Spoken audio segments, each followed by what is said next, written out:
Man, it really did take James Cameron 13 years to do this sequel. Well, finally came out. What else is new?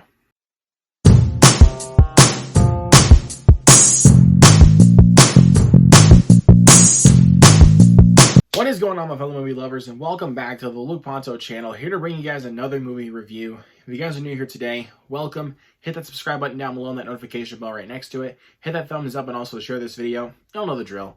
But today, you guys, because the Oscars were announced today, I am going to be reviewing the Best Picture nominations in the build-up to the big night for the Oscars.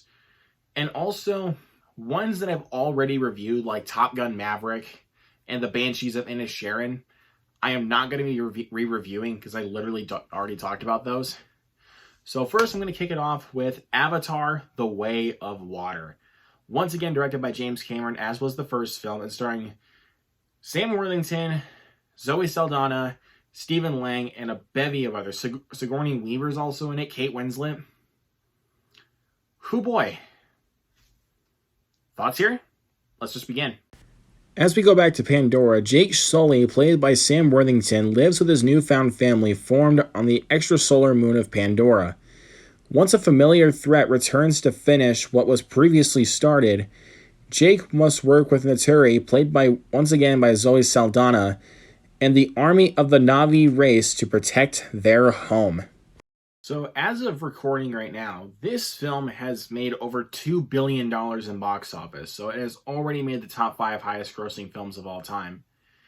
And James Cameron is the only director to achieve that goal.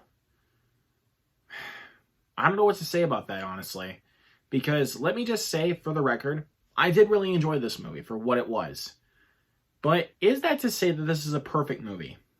No. Not even close. I don't think this is almost like the greatest thing since sliced bread like a lot of my friends are making it out to be. It is a very good movie, I will say, but I don't think it's like the coming of Christ of 2022, to be completely honest. Let me just get my issues out of the way first. First off, one big reason why this film is not perfect, it's too long. 3 hours and 12 minutes really kind of felt like I was watching a film for 6 hours, if I'm being honest with you. Like, at least shave off at least a good 30 minutes of the runtime, or even 45 minutes. And you might have had a much stronger movie because you have quite a bit of stuff that is put into this film that doesn't even need to be in the movie. It's just shoved in there just to make a 3-hour runtime. And also, this film is incredibly slow, especially towards the third act, where my eyes were really starting to get drowsy. Which, yes, I know I should probably hate this movie because of that, but mostly everything else about this film I really admired. Like, the visual effects, groundbreaking. Absolutely. I mean, there's no question about that, and no wonder why it got nominated for Best Visual Effects, because the effects in this film are absolutely stunning. Like, just the underwater sequences alone look amazing, and the look of the motion capture work that is put into the Pandorans look great. Like, I really do think they did a good job with that. And let's talk about some of these performances. First off, Sam Worthington. I think he really upped his game here with his performance from the first movie.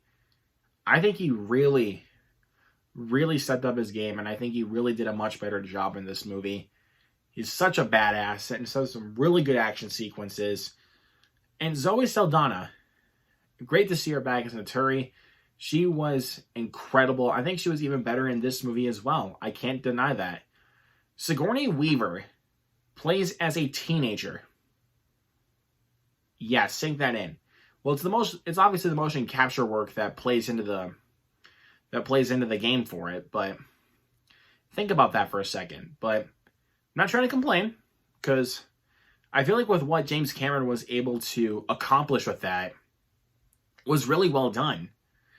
And especially with that motion capture work, it's really, really well done. And Stephen Lang as our villain here, yes, he is the villain from the first movie. And I do kind of wish that they could have done a different villain, but they just wanted to have him back in. But I don't know.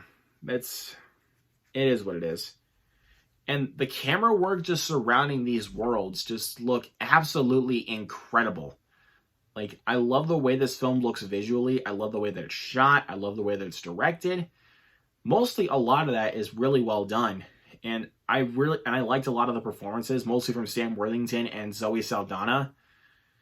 And Kate Winslet as well. It was one of the leaders of the new world that the Pandorans are going to visit for protection. Was also really good in this movie. Yeah, not much else I can really say about this movie. There's some really good performances, some really good camera work, some awesome visuals. Like, really, really great visuals. Like I said, the film is like about an hour or so too long, and it is very slow. Because, as I said, there were points during the third act where my eyes were starting to get drowsy, and I wanted to be able to stay awake so I could see what else was going on. But other than that, I do really enjoy Avatar: The Way of Water, even though, like, for the last, like, few weeks or so, I've been talking a lot of smack about it. I know I shouldn't be because of how much I liked it, but I just feel like a lot of people really overhype this movie, like it's the greatest thing in 2022. I feel like there's honestly better movies than this, but it's not to say that I didn't like it. I really did. It's just, I don't think it was the strongest film that 2022 had to offer, in my own personal opinion. I'm going to give Avatar: The Way of Water a 4.25 out of 5. Man, I already know that people are going to be upset by that score, but listen, it has its flaws, to be completely honest, and I do think this film is a step up from the first film. Like, but I also should mention that there is some very derivative story elements. You basically have one of the characters that is exactly like Mowgli from the Jungle Book, which is just beat for beat. And yeah, I just really wish they could have done something a little bit more original with this plot. Same thing as the first film, which, yes, like I said, this is a step up from the first film. But again, they need to work on those story elements and not make them so derivative to other movies. But as I've said before, this is all my opinion. So let me know down in the comments below what you guys think of Avatar: The Way of Water. Do you like this more than the first film? Do you prefer the first film? Is this your favorite movie of 2022? Let me know all of that down in the comments below. And be as respectful as you can, you guys. Hit that subscribe button once again. Hit that notification bell. Hit that thumbs up and also share this video. Y'all know the drill. But also, I will be reviewing other Oscar-nominated films for Best Picture. I will be reviewing Everything Everywhere All at Once. I will be reviewing The Fabelmans, Tar. Again, I haven't seen The Fabelmans or Tar yet, but when I do get around to them, I will review them for sure. So keep your eyes peeled, you guys. But once again, y'all, thank you so much for watching. If you guys want to see more content from me, make sure you subscribe, and I'll see you guys next time.